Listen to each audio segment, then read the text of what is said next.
Welcome, fans, to a special Changeover Chat College edition presented by Sportmaster Sports Surfaces. I'm your host, Randy Master. Today's guest is one of the most successful and well-regarded college tennis coaches in history and is the winningest head tennis coach in SEC history, leading his Georgia Bulldogs to 28 SEC men's championships and 4 national titles during his 34 years as head coach. His teams have also reached the NCAA finals 7 other times during his tenure. Coach was named SEC Coach of the Year in 89, 95, 2001, 2006, 2007, and 2017. And in 2000, he was inducted into the Georgia Tennis Hall of Fame. Our guest played his college tennis at UGA from 72 to 75, where he was a 2-time All-American. He was also an assistant coach at UGA from 1982 to 1988, serving under legendary coach Dan McGill. He is a native of San Juan, Puerto Rico, joining us from Athens, Georgia. Please welcome the legend, Coach Manny Diaz. Thank you, Randy. Mighty kind. Well, thank you so much for being here. You had a match yesterday. You've got 2 more this week, so thanks for making the time. I wanted to go back. I think I mentioned it over email. I was a student at UGA. Coach, your first year as head men's tennis coach at UGA. So that was the 88-89 season. I was just a guy playing tennis on campus. I wasn't at that level, but I love to come out and watch the team. So you remember that year. So yes, I do. So look what I found, Coach. This is my ticket stub. Oh my goodness. That's the full session pass. It's $25 in Henry Fifth. It's not that cheap. I don't know. Surprised me. That might be for the whole tournament. Yeah, because all of mine are stamped. But it brought me back to that day, and it was interesting, Coach. I was a tennis player, high school player, ended up playing college tennis when I left Georgia. It was in that day. And the whole tournament I was there, but that day watching the finals, that's when I realized how good these guys were that were my age, that were just at that highest level of college tennis. So I want to let you take us through that match, because not only is it's not self-serving. Yeah, I was there. I had fun watching. I loved you were the coach that day, and that was your first team. Take us back to UGA Stanford, 1989. Stanford had one of their great teams. For us, it was a great accomplishment. We had won the SEC championship that year. In my first year, we were riding high, and playing at home. It was such a treat for all those guys. It was just something that they looked forward to. And the atmosphere in Athens for an NCAA championship is so unique and so special. Looking back on it, it was such a great run for our program and our kids, and it was a tremendous accomplishment for our program that year. So it was, for me personally, after being 6 years under Coach McGill and, winning, being a part of our winning 1985 team, 1987 team, it was pretty special, to make it back into the finals, even though we didn't win. It was like, it was a big feather in our cap. Let's fast forward. I want to talk a little bit about some of my ties to your program at Georgia. 1991, you're with the Dogs and Wade McGuire. You go all the way to the final against USC. Wade was on that team. Then Wade, who was a good friend of mine growing up in Richmond, Virginia, and played for Coach Diaz. Wade made the NCAA finals in 1992 and 1993. He lost Alex O'Brien and Chris Woodruff in those finals, 2 guys that went on to do pretty well in the pros. But Wade and I talked a little bit about you over email before this. I said, hey, you got any zingers for him? Or I guess he did, but I wanted to ask you, Coach, what was it like coaching my childhood buddy, Wade? I knew you meant a lot to him as a coach and a mentor in life. Just a great person. I just remember Wade when he was 16. I started recruiting him then. He was just this little tiny kid. Wade didn't grow didn't have a growth spurt until very, very late. I think it may have been as late as his senior year. He was like 5'9" or 10, but he had a very slender frame, very athletic, and very crafty junior player. Just an outstanding young man, and he had a sort of a funky long swing on his forehand, very unique to him, and just a great kid, and was a very good friend of the guys that we already had on our team, Al Parker and Chris Gardner and Francisco Montana. And that first year, he helped us because he had this big brace, and he didn't start playing fully until sometime in mid-spring. And but he and Bobby Marinchek, once they start playing together closer to the end of April, they actually were able to get into the team. He helped us in the team tournament that first year, and he and Bobby Marinchek reached the semifinals of the NCAA doubles championship his first year there. He playing, for us at Georgia. So just an outstanding story and recovery for him.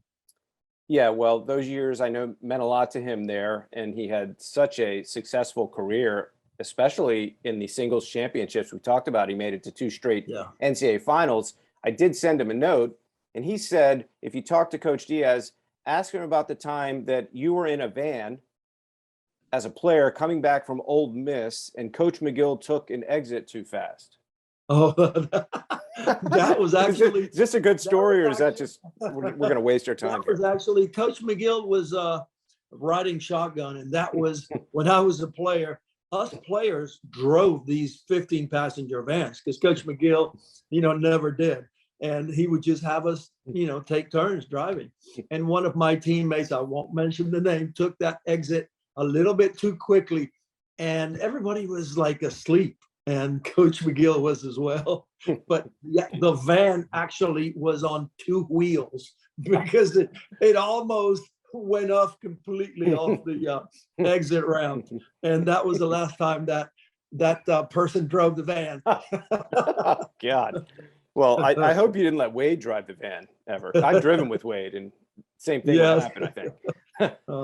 So on to another one of your great players that you coach, and that's a guy that made it to the finals in Houston yesterday, losing to Riley Opelka. That's Big John Isner. He played a guy that was actually taller than him yesterday. But I was watching John yesterday, thinking about I was speaking with you today, and looking at some of his highlights from when he was at Georgia, and he's still playing with the Prince. He's got the hat backwards. He's got the red strings.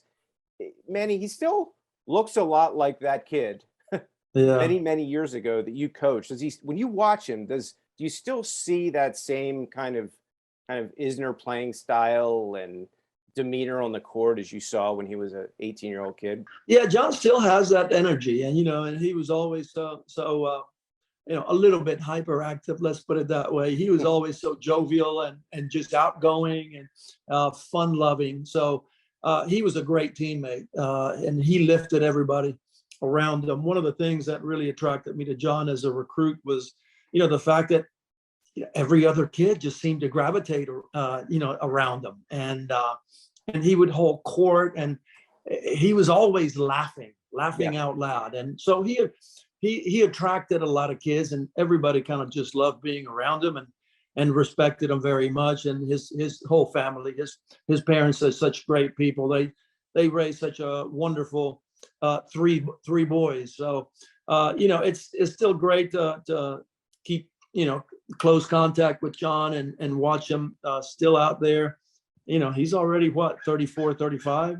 Yeah, he's up there. He and just has had a tremendous career. I'm so proud of him, and he hasn't really changed. All the success has not changed him. So he's very, very loyal and very very close to all his teammates and all the friends that he made here at the University of Georgia. And when you watched him progress, Manny, from his freshman year until his senior year, when I think he lost in the finals of his senior year in the individuals. I think that was that match with DeVarman that went, it was like 7-6 in the third. Yeah. Yeah. But you guys won the team title. So it was a big That's year right. for John. When during that senior year or junior year or earlier, did you say, hey, maybe John could probably have a pro career? We'll see. But did you ever say, hey, he might go to the pros, but he also might be a really, really, really good player at some point in his pro career? Did it ever cross your mind? You know, his freshman year, he was 6'9.5", 195 pounds. So he showed up at Georgia.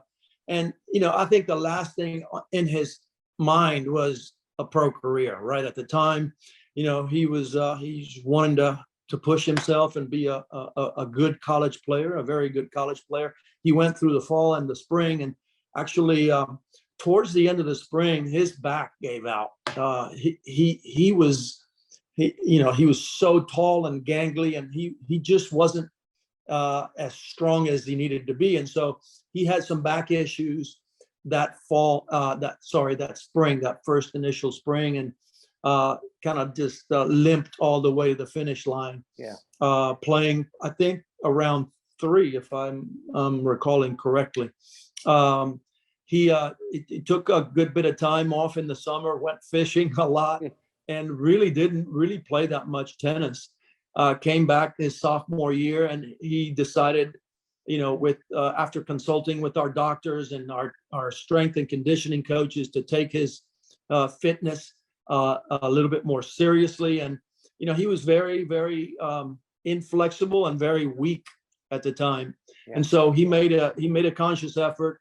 You know, if I'm going to last through the season, I need to get in better shape, and I need to start getting a little bit more flexible. And so, you know, he got in and started taking his training sessions more seriously. And his sophomore year really had a very good year for us. He played 1 and 2 for us, and basically was our best player. I didn't want to leave him at number 1 all the time, because I wanted to bring him along. And remember having some arguments with his brother, who's very protective. Right. He kept telling me he's our number 1 player. But anyway, that's all he said. He's our number 1 player. Yeah. He definitely was, and he was right. Right. But you know, we were trying to bring him along, and John went from, like I said, 195 pounds. By the end of his sophomore year, he started realizing he was one of the best players in the nation, and if he wasn't that far off. And that's when, you know, I had a chat with him after his sophomore year and said, "Look, John, you've got a special gift. He was one of the best competitors I have had the pleasure of coaching, and we've had some great ones. He just hated to lose, and he could push himself in competition through some really difficult moments. And I saw something special in him. Obviously, his serve was the most natural shot he had.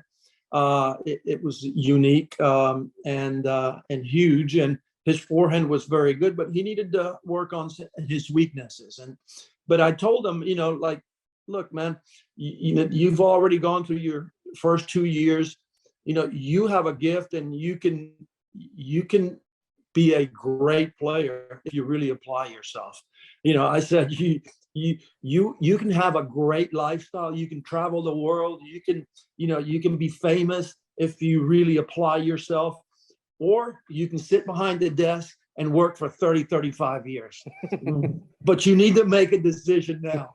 And I'll be darned if he didn't show up that junior year with just incredible determination to really, really give it his very best. And led us to a national championship, really led us to an undefeated season all the way throughout his junior year. We went, I think, 34-0 all the way. We won everything, the national indoors. We won the SEC. We went undefeated. And we beat Pepperdine in the finals of the national team indoors 4-0. When we got to the NCAAs in the round of 16, one of our players, a big part of our team, played number 6 singles, had a great record. Also played number 2 doubles. Straki Babuzik tore some ligaments in his wrist, and after the round of 16, we had to play without him the rest of the way. And we got beat by Pepperdine in the finals 4-3, and it really crushed us. Yeah. But we had the bulk of that team coming back the next year, and it was incredible because they went undefeated again and won the NCAAs his senior year. Again, he had to play DeVarman, he had to play Anderson in the team finals, and then he had to start the singles championships without a day's rest. And he basically did it in fumes and lost to DeVarman 7-6 in the third. But what a career he had, and he just a huge reason why we won in 2007. Yeah, and when you talk about these players, DeVarman was on tour for a little bit. I actually watched him play Roger Federer. I was at Roland Garros. I don't know if you remember when Samdev drew Federer, right. Maybe in the second round. They were playing over on Langland. I felt so bad for Samdev. I'm like, gee, this guy won the NCAAs. He's playing Roger. It was tough to watch. I just remembered that match because Samdev did go into the pros and he had a pretty good career, not at the level of John and Kevin Anderson. And then you look at a guy now, Cam Norrie. No. Where did he come from? I mean, I know where he came from, but he's into the top 10, I think, now. Then you have a Stevie Johnson. Women's side, you have a Jen Brady and Danielle Collins who are doing great things. Now, where I'm going with this, Coach, is that these players are extraordinary. They're not the norm, as you know. You recruit all of these top level junior players and sure things on at the college level, but it's not a clear path, and it's not an easy path if they want to take it to that next level. So the question is, you go into a living room, and you want to recruit a young player, and you basically at that time you might think, yeah, they might have a chance to play in the pros. I don't know. We're going to see how their game develops. I need to just get them to the University of Georgia. But tell me about the pitch to a player, and I guarantee this is probably 99% of them, to a kid that that you can give him a lot on the court. You're going to be able to develop him as a player and make him a better player over the course of 4 years. But at the end of the day, he might be looking at you, and the parents are looking at you and saying, okay, Coach Diaz, I believe that you can make him a great player and that this is a great program. But what's in it for my son as far as getting him prepared for life, getting him prepared for things that have nothing to do with tennis?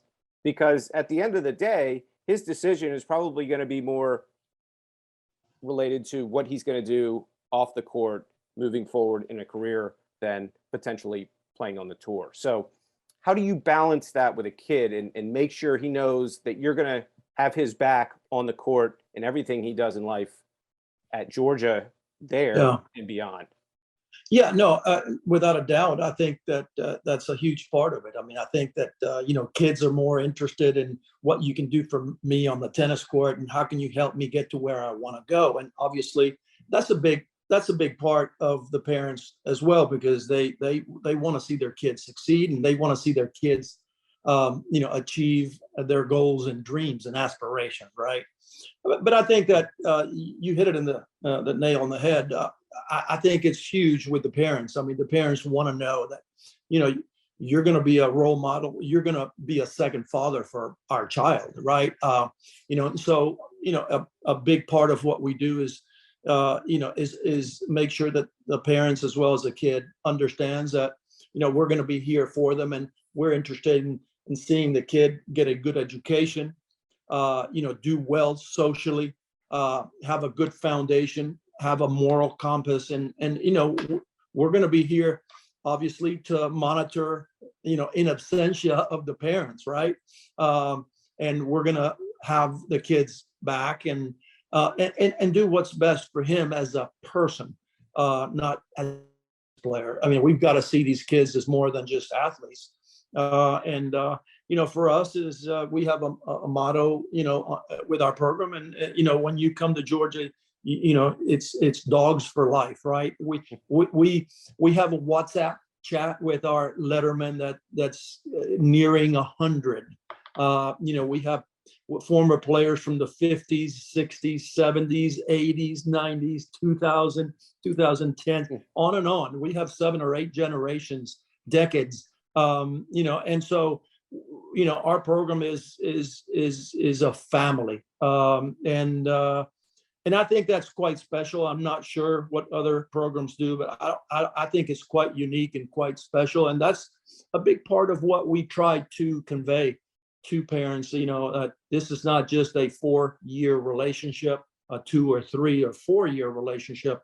This is a relationship we're going to have for life, and we continue to have with players that I coached 40 years ago. Yeah. It's quite special. Sometimes it's very difficult to convey that. I wish I could do a better job, and because it's hard for those kids to really see it, and because they just can't. Yeah. So you have to try to convey what we have for them and what we have, planned, not only tennis wise, but academically and personal development as well. I'm always interested, Coach, in speaking to coaches like yourself, or a coach like Brian Shelton, who I think is your friend. I know that you guys are going to go to war hopefully a few times over the next month or two. But I had Brian on, and I was always interested in the team aspect as it relates to tennis, because a lot of guys that you'll go meet with and try to recruit, they might be at a tennis academy, they might be at an IMG academy, or they didn't even really play high school tennis, but they're a great junior prospect that wants to go playing college tennis. How do you get players like this to really understand that, hey, if you're going to come to Georgia, if you're going to come to Florida, if you're going to come to South Carolina, you need to be part of this team. Like, this is a team sport. It's not what you were doing before. Do you have a tough time getting some players to kind of buy into that whole team concept? Because that's really what it's all about, especially based on what you were just saying about that. Absolutely. Yeah, no, that's the most important part of our job when we're going through the recruiting process. It's watching these kids, how they interact. It's not just, it's like Coach McGill used to say, talent is a dime a dozen, right? There's talented kids everywhere.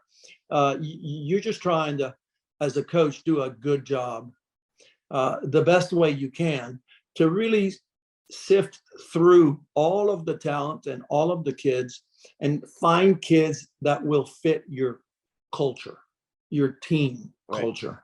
And, for us, that's very important. We spend time watching kids, and we want to watch them when they're having difficulties, or they're having how they handle adversity, how they handle when they get a bad call, how they handle, when the umpire, makes a bad call, and how they deal with it. Do they keep their heads? Do they show a strength of character as opposed to weaknesses and lose their minds? And how they handle the kids around them, your friends / competition.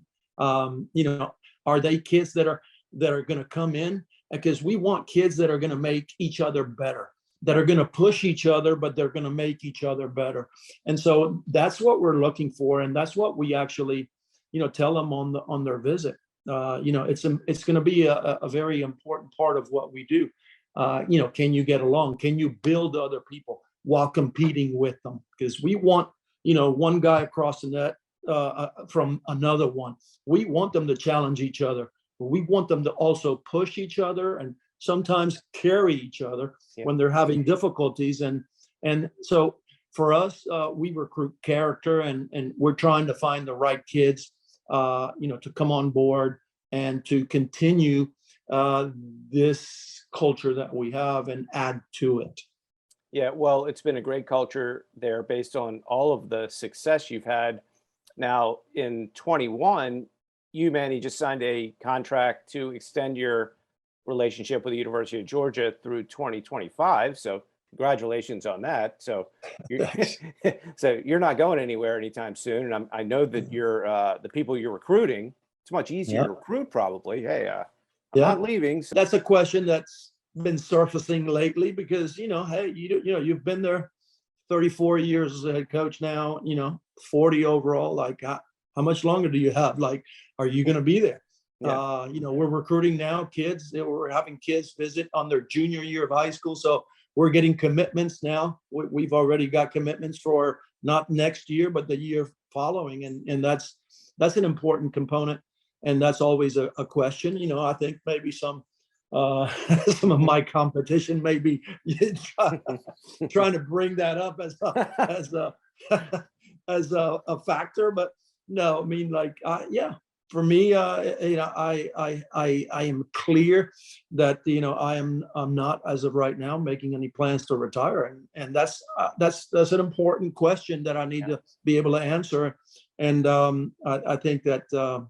I think they're understanding that for now I have no practice, no plans to retire. So we're still we're still going strong. Yeah, well, you have great company down there when you want to talk about coaches with long tenures that have been successful at the same schools for a very, very long time. Look no further than your mentor, Coach Dan McGill, and then your counterpart on the women's side. I think it's a guy named Jeff Wallace or Jeff Wallace. Yeah. 30, I think he's in his 37th year. Yeah. Then you look, and then so that's at University of Georgia. So you have some pretty, big names to compete with there as far as longevity goes. Right. And two of the best. But then also, Coach, your friend and rival, Dick Gould. Wow, 38 years at Stanford, and what a storied career that was. And then you just look at the Coach K's 42 years, he retired. Gino Auriemma is still doing it. I was like at 38 years. Now, where I'm going with this, Coach, is that it's not normal for coaches to be that good that long and consistently good. It's not like, it's not like you look at Coach K the last, 30 years and there are a couple like 4 and 17 seasons in there. It's consistently at the top of the ACC or second or Sweet 16 or everything has been successful at some level over the last 42 years, except for the very beginning. Now, when you look at your record, you made it to an NCAA final in your first year, and it's been a wildly successful road since then. And when you look at all these other coaches, so I guess what is the secret of this success? Because it's not it's not luck, and it's not going out and being able to pick out top-ranked junior players. Come on over to this, come down to University of Georgia, and we're going to be great. There's a lot of pressure to succeed when you continually succeed, and you have to really love where you are. And to me, it's a gift, and you have it, and all these other coaches have it. And I'm just interested as to how you do what you do for so long, and you want to keep doing it and succeeding for many more years. Yeah, I don't know that I'm going to be able to give you the magic answer. To be honest with you, it's I think some of the important things for myself, it's like, it's never been work. It's never been a job. It's a passion of mine, right? And I feel very lucky because I've gotten to do what I love to do. It took the place when I blew my shoulder out my senior year in college and kind of just limped, trying to have a professional career. And I didn't really get to where I wanted to as a player. It just kind of took that role. It took that place that was missing, that I couldn't achieve as a player. And the energy that these kids every year, at the beginning of every year, it's just a whole new chapter. It's maybe even a whole new book. Even if you change one piece, one component, one player goes out and one player goes in, it's just the chemistry changes. You set the goals for the year. It's just so invigorating. It is so much fun. And then comes the work. You got to put in the work. And I've always thrived on the daily, routines and putting in the work for these kids to be able to enjoy what I enjoyed, 4 of the best years of my life as a player here at the University of Georgia, just so that they can have what I had, and I think that for me, that's been a big part and a big reason for my success is, I've played here. I'm so invested. If I was coaching, at UCLA or Florida or somewhere else, I'm not sure that I could convey that like I can here, because this place has meant so much to me. The opportunity that was provided for me as an athlete, and now, as a young coach to come and follow the legend that Coach McGill was. I knew I could never be Coach McGill. I just had to figure out how I could, borrow, beg, and steal what we had here and continue to build on it. And I think that I was able to do that and be myself. Because if I had tried to be a second version of Coach McGill, I think that would have been disaster. But I learned so much from him. I understand what made him successful, and I was able to make it my own, if that makes any sense. And I think that the kids continued to play as hard for me as they did for him in that transition in those first 2-3 years. And from then, we had success, and we just kept adding to all the great things that we had achieved up to that point. So, Coach, we started this conversation talking about the 1989 Georgia Bulldogs, who made it all the way to the finals, only to lose to Stanford that day. Now, your team last year, the 2021 Georgia Bulldogs, that was a team that made it to the quarters, losing to the Tennessee Volunteers last year. Now, like your teams back then, there was a lot of shuffling and players graduating and new players coming in. A lot of that same kind of shuffling the lineup, bringing in different players, it was on display this year in 2022. So in the offseason, you added, and it's not normal to add guys that are this good, Stewart, a transfer from Tulane, absolutely phenomenal player, and Tristan McCormick, who is a transfer from Notre Dame.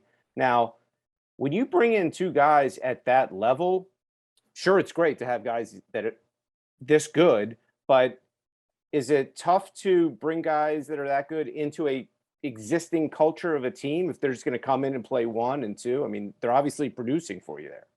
Yeah, no, that's a really good question. And it's one that, that as a coach, you're somewhat concerned in a way, because these are older kids. They're already established. That, Hamish played number 1 for Tulane. Tristan played 2 and 3. And you always wonder how quickly they can absorb themselves into a completely different team culture, right? And that for me is important as a coach. I couldn't have planned it any better. These guys, Hamish and Tristan, came in, and from the first week, they were just wide open, just engaged, and they made great relationships with the kids that, because we have 4 kids that were now seniors, even though they still have a 5th year COVID, and those relationships couldn't have gone any better. And they are among our hardest workers, if not our 2 hardest workers. They have become leaders within our team. So honestly, I got either lucky as heck, or I know we have some great kids in Tristan and Hamish. And I couldn't say enough about these guys. That where we'd be without them be unbelievable, because this year we've had our share of new challenges. We've had issues with one of our players, Trent Bride, who played number one last year, has really had a difficult time. He lost his confidence. He had to move down to 2 and then to 3, and now he's playing 4, and he's had some struggles. And sometimes in the middle of the season, there's no time you can take off. There's no, let me take a month and pull away and have a couple of weeks to clear my mind and come back and put a couple of weeks, preseason. There's just not that luxury. So it's been a very difficult year in that regards for him, for Trent, and it's been very difficult for our team. And at the same time, we've had a challenge at number 6 singles, because we've had some freshmen and such, just so we've struggled at a couple positions this year. And if it hadn't been for Tristan and Hamish, I don't know where we'd be right now. But there's always hope, and we're always looking to turn things around, and we continue to work every day, physically and mentally, these kids to get, to the right place where they can finish the year. And postseason, that's usually when we play our best tennis at Georgia. And so we're looking forward to what's coming around the bend. But we've got one more weekend where we host Auburn and Alabama, and finish our regular season before going to the SEC tournament, hoping for better things. Well, it looks like there have been a lot of, as you said, there are a lot of really, really strong things that have happened with this team. The addition of those 2 guys, and then your senior leadership. I know you mentioned Bride isn't having the greatest season he's ever had, but Kreuter has had a phenomenal season from what I can see. And Philip Henning as well. Henning as well. And in looking at your dual match scores today, Coach, I know you had 2 tough ones against Wake that could have gone either way. Yeah. You had big wins over you beat Tennessee, avenged that loss. You beat Texas.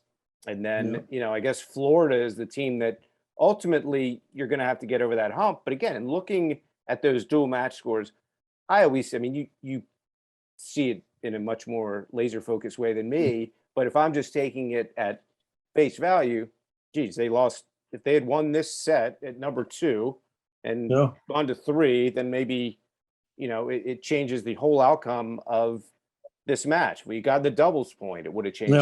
It just, the point is the margins are so thin, laser thin in college tennis. And would you say that those margins are becoming increasingly more thin when you look at the top 10, top 15, top 20 teams? It just, from anybody could win it, I guess. Yeah, just going back, my first 20 years as a head coach, if we played somebody outside the top 20, we didn't lose any sleep. There was a drastic difference there. We can play. We've been ranked as high as number 7 in the country this year, and if we play a team 35 in the country, you better bring your best. So many good teams.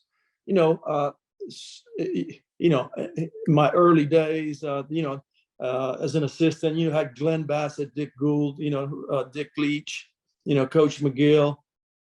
There were a handful of coaches that, they were great coaches, not to take anybody back then for granted, but there were more than just 4 or 5. But now there's so many great programs. Athletic directors have poured money into great facilities. Everybody's got a great facility. Everybody's got a great coach. There's so many good coaches that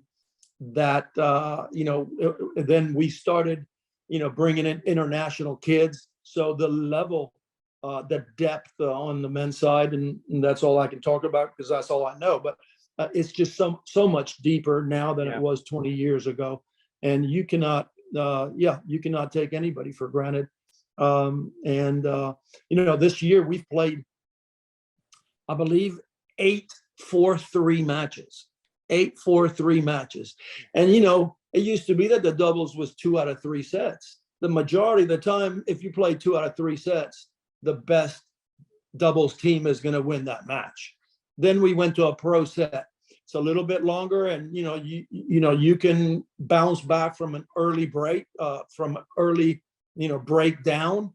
But now with no ad, 1 set, the average doubles match is 22 minutes or so. It's a blink of an eye, and all of a sudden, you can lose a doubles point to anybody. Yeah. And then you got to win 4 out of 6 singles. Once again, there's so many good teams, so much depth. It's a big challenge now. Anytime you go out and play anybody. Yeah. Well, we wish you guys the best of luck. I know you've got Auburn and Alabama. Thank you. In these last 2 matches, Alabama, it's ironic because we were going to talk about Alabama, Georgia, where this hat came from. That's right. I wanted to see, Coach, would you, any way you would do a go Dogs, sick 'em. Was that good, by the way? I did it for a couple. That was good. That was good. So you're 2 years at Georgia. Georgia's still within you. Yeah. So, but anyway, as you know, TennisONE is going to be the official app of the NCAA Division I championships, men and women, team and individual. It's going to start May 6th at the regional sites until they go to the super regionals. Super regionals will then send all of the top 8 teams to the University of Illinois, where they'll play the quarter, semis, and finals on, and then the entire individuals will be at the University of Illinois. The one thing that's consistent in this whole thing is the fact that you were going to be able to watch it all here in the, you see that? TennisONE App. We're thrilled to be first to last ball, first time ever. This has been done in covering the NCAA tournament. So it's going to be free. It's going to be at your fingertips. Anyway, Coach, thanks so much for doing this. Love talking about our old friend Wade and hearing everything Georgia tennis. You've built an unbelievable program there and continue to.